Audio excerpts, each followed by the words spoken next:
Hey guys. All right, so we are going to talk about salaried workers today. Now, before we jump into that, here's our little think about this. It's just a chart where whenever we're looking at a chart, we want to pay close attention to the titles and what this information is trying to show me and if it's showing it to me accurately, okay? Because sometimes charts can be a little deceiving. So this is U.S. graduates' perceptions of what characterized their first good job. Okay, and it's a little hard to see because we don't have color here, and if you want to pull it up in Google Classroom, then you can see the color better. But in the darker color, we have all graduates, and then in the lighter color, we have recent graduates, so between 2010 and 2019, and this is like of all time, so could be real old. So looking through these different options here, these are kind of what the feelings were that made me feel like, okay, this is a good job that I enjoy having, okay? So the mission and the purpose of the job, the pay, opportunity to learn a new skill, opportunity to grow at the organization, opportunity to do what you do best, flexibility of the organization, brand of the organization, and culture of the organization. So like thinking about this, for me personally, one of my first jobs that I worked at for a very long time was Oliver Tees. It's a grocery store in Grand Blanc, and I specifically worked in the produce department. Now, I didn't have much connection with like the mission and the purpose. So, but I did feel that it was a pretty good first job. And that's because the pay was more than minimum wage. So I appreciated that. I appreciated that they appreciated my time. I felt that I was, given the opportunity to do my best. I was really just there to clean up and organize the fruits and veggies, but I would also make smoothies and like salads and things like that too with our fresh produce in the back. So I mean, that is something that I enjoy doing, like cooking and making food. So I felt like I was given that opportunity. The flexibility was good. I liked that. I mean, I had to work really early in the morning, but I liked that I was done at like 2 in the afternoon. So I had the rest of my night to myself. Now, something else that isn't maybe mentioned is kind of speaking to that. Like, do you appreciate the hours that you're required to work? Or another thing to think about too is, do you appreciate the health care that you're offered, if you're offered any, or the time off? So like the vacation time that you're given or days off that you're given or stuff like that. So those are other things to consider as well.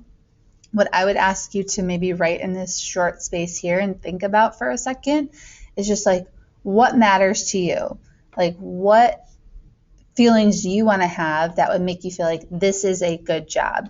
Is it going to be the mission and the purpose?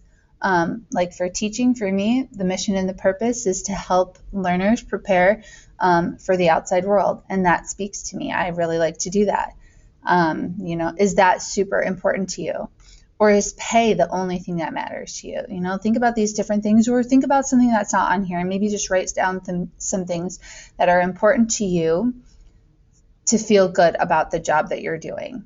And I'm asking you guys to do this and think about this because in a week or so, we're going to start researching a job that we're interested in. So we kind of just want to be thinking about those things right now. Okay, so once you've had a chance to like write down some of those thoughts, we are going to talk about salaried workers. And so some vocab to get through.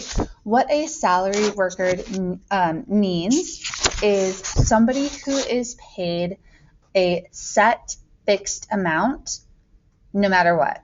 Okay, so I am a salaried worker, and I feel like we chatted about this before. For the entire year, I am paid a set amount no matter how much I work or how little I work. And that can sound like deceivingly good because, I can just not come to my job and get paid. That's not really the case. More so, you want to look at it as, if I work overtime, I don't get paid extra, Of course, I'm given days off and sick days and stuff like that. And obviously, as a teacher, I have vacation time. Those are all things I considered when I wanted to feel good about my job and still get paid a certain amount, which I knew wasn't going to be a lot, honestly. So you take the pros and the cons with any job that you consider. So let's write down some vocab here about a salaried worker. A salaried worker, like I said, is paid a fixed amount for the year and divided up by how you are paid.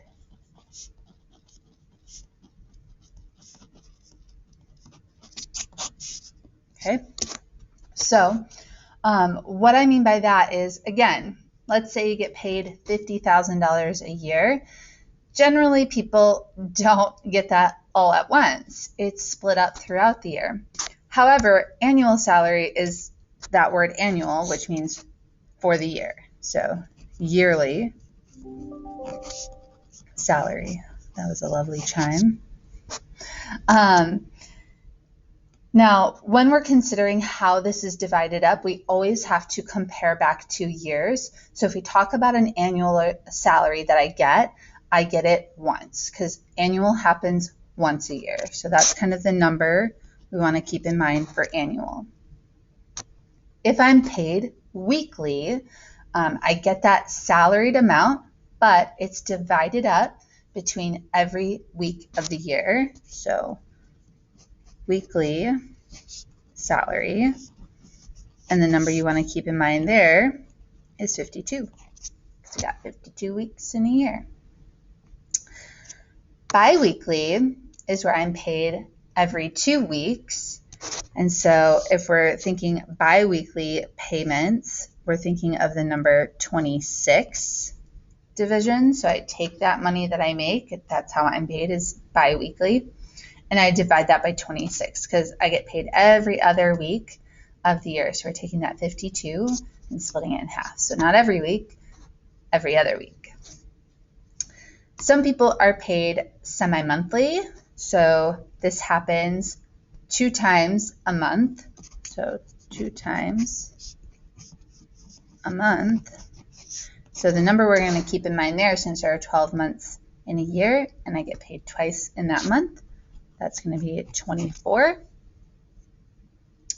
Some people are paid every single month. So monthly happens 12 times in a year. So the number we want to keep in mind there is 12.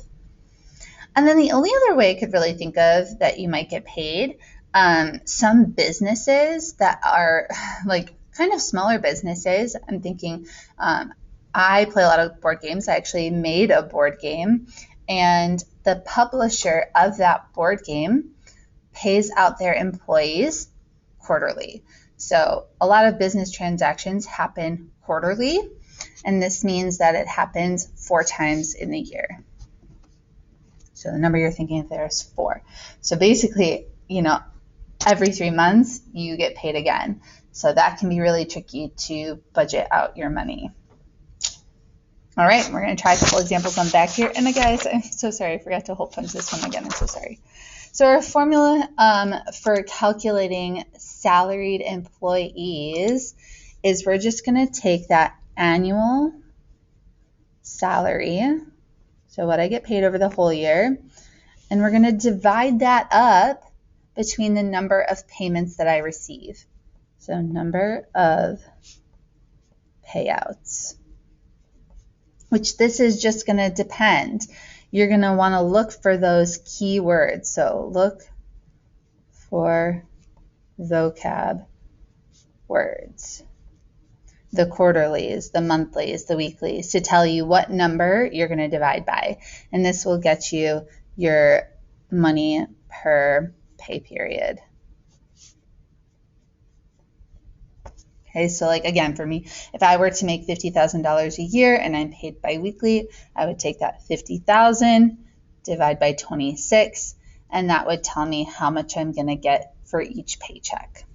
Okay, which I should have my calculator handy here. We're going to try these few problems here real quickly. So Rachel is a software developer.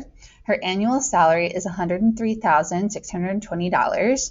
What will she be paid if she is paid monthly, biweekly, and weekly? So they want us to find three separate things here. Maybe she gets some sort of choice. Like, actually, teachers do get a choice. We can choose to be paid biweekly or kind of semi-monthly. Essentially, we don't get paid over the summer if we choose to. It's really up to us. So maybe Rachel has a choice here. So we're going to take that monthly first, and we'll take our annual salary and divide that by 12 to figure that out. So 103,620 divided by 12. And we'd be getting $8,635 a month. If we try biweekly, again, I would take that annual salary, the 103,620. But now because we're biweekly, we're going to divide that by 26. I always just like to go back to the original amount. I'm sure there are clever math ways to get from what we had to where we're going, but I'm just going to go back to the start. So biweekly is a little less, but that's because I'm getting paid more often. So $3,985.38. Now again, guys, I do want to stress, like, I know you're looking at this number, that number, and you're like, whoa, that's different. We do have to keep in mind, I'm always getting paid the same amount overall. It's just how much and how often, okay? And so then the last one we want to try is weekly. So we'll do the 103,620 divided by 52.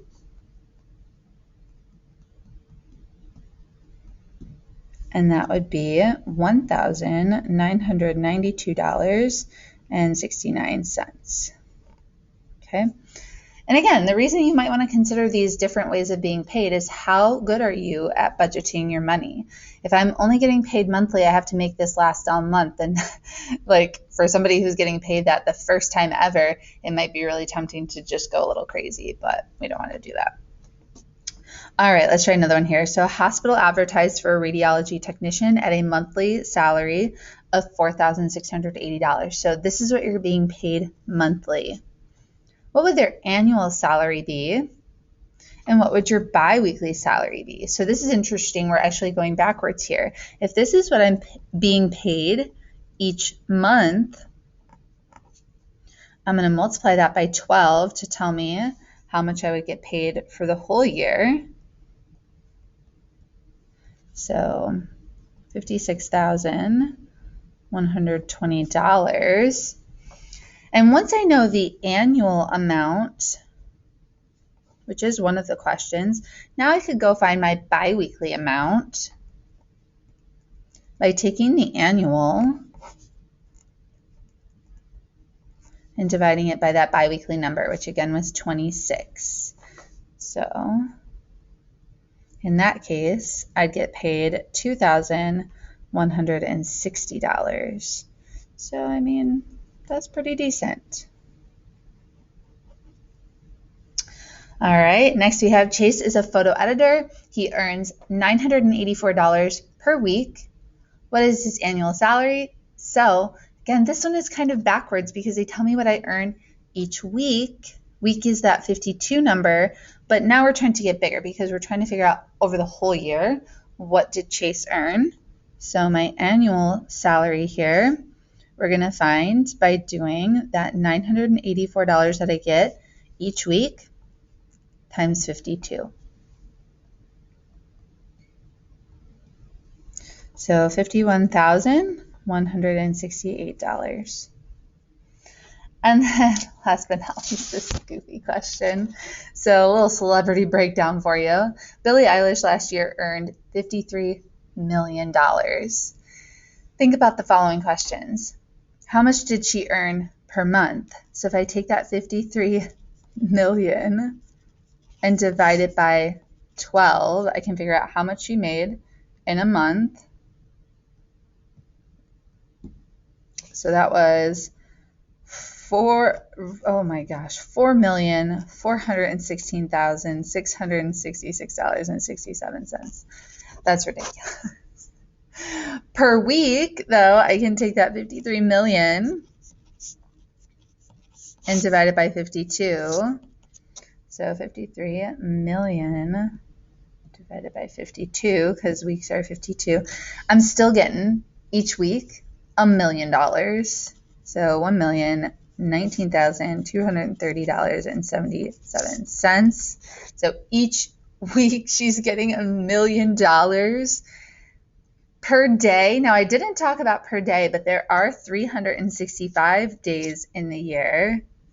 And per second, we're just not going to go there. Well, we could go there. You take the number of days times the number of hours in a day times each minute times each second, and it's going to be a real big number that you're dividing by.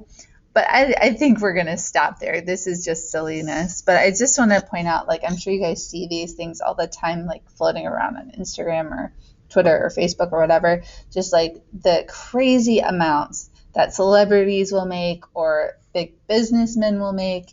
And it's just staggering if you think about it per week or per day. Like, they're getting $1 million per week. That's a lot of money. Anyways, guys, we tonight are going to try for our homework page 102, and we're going to do 1 through 12. So in the video that I post for you tomorrow, I will show you those answers so that you can check yourself, and then we'll talk about another topic. Hopefully it feels pretty easy. And I'll see you guys after this weekend. I'm so sorry. Good luck.